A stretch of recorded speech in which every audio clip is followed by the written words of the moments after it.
Subscribe करें हमारे YouTube channel साधना gold को और पाएं वीडियोस सबसे पहले। बेल आइकन दबाना ना भूलें। कि माया क्या है? तो भगवान कह रहे हैं जो दिख रहा है, जो दिख रहा है वो माया है। मतलब हम जो भी देख रहे हैं ये माया है, और जो इसके पीछे है एक्चुअल में जो हमें नहीं दिख रहा वो सत्य है। अब कैसे जाने वो सत्य क्या है? देखो, एक दर्शन में अगर हम देखें तो ये आंखें देख रही हैं। हम सब बहुत अच्छे से जानते हैं कि हमारी आंखें देख रही हैं, लेकिन क्या वास्तव में आंखें देख रही हैं? अगर प्रश्न की बात करें तो क्या वास्तव में आंखें देख रही हैं? नहीं, इन आंखों के बीच पीछे बैठी हुई आत्मा देख रही है।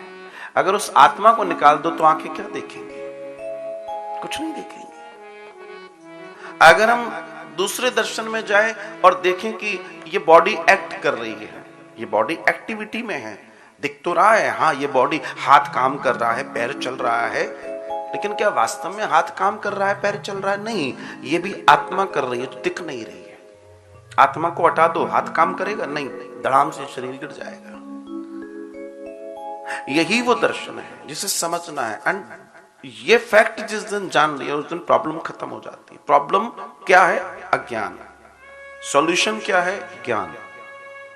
इतनी सी चर्चा, पूरी जिंदगी, करोड़ों जीवन हमने गुजार दिए साहब, न जाने कितने शरीर आए और गए, लेकिन हम इस दर्शन को नहीं जान पाए। अब आप कहेंगे ऐसे कैसे, मतलब क्या प्रमाण है कि नहीं जान पाए? हाँ, मैंने कल भी कहा था कि ये सत्य है कि नहीं जान पाए। अगर जान गए होते तो शरीर नहीं होता, आज हम मुक्त हो चुके होते। अगर उससे जान गए होते तो फिर बॉडी नहीं होती, क्योंकि बॉडी मीन्स कामना। शरीर, कामना थी तो शरीर का निर्माण हुआ है। अब वो कामना कुछ भी हो सकती है, वो ईश्वर की भक्ति भी हो सकती है कि नहीं हमें मोक्ष नहीं चाहिए, हमें तो शरीर चाहिए, या फिर हमारा कोई काम रह गया। एक संत ने बड़ी सुंदर बात बताई। वे कहते हैं कि कर्म क्या है और कर्म कब तक चल रहा है, तो निरंतरता की बात बताई। बोला, एक बूढ़ी अम्मा बैठ के सूप पे गेहूं फटकार रही है, गेहूं फटकार रही है, फूंक मार रही है, गेहूं साफ हो रहा है, लेकिन आधा गेहूं साफ हुआ और बूढ़ी अम्मा राम राम कर गई, देह शांत हो गई।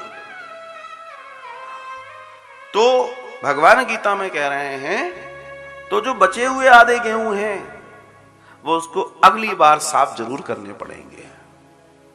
मीन्स आत्मा अपने कार्य को, जो कार्य चल रहा था, क्योंकि उस कार्य में वो लीन थी, लीनता।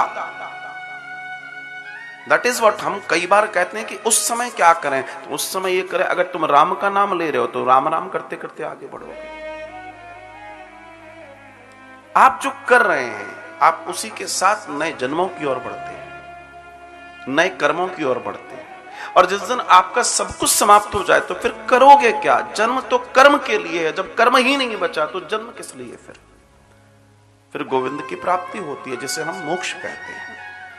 लेकिन मोक्ष चोक नहीं है, जितना आसान लगता है उतना आसान नहीं है, क्योंकि जो, फिर वही बात आती है, जो हमें प्राप्त करना है उसके लिए कर्म करना है। आपने अगर अपने जीवन में मोक्ष को जी लिया, मोक्ष की प्रैक्टिस है, तो मोक्ष मिलेगा, कोई नहीं रोक सकता। लेकिन मोक्ष की प्रैक्टिस ही नहीं है तो मोक्ष कहां से मिलेगा? हमने अपने जीवन में प्रैक्टिस ही नहीं करी, हम तो अंत तक मोह में रहे। और सामान्यतः यही होता है, सामान्यतः यही होता है। कई बार तो मोह इतना बढ़ जाता है कि मृत्यु होने के बावजूद भी आत्मा अपनी गति की ओर नहीं जाती, वहीं टिक जाती है, अपनों के बीच रहना पसंद करती है, वो यात्रा नहीं करती। ऐसे भी दर्शन आते हैं।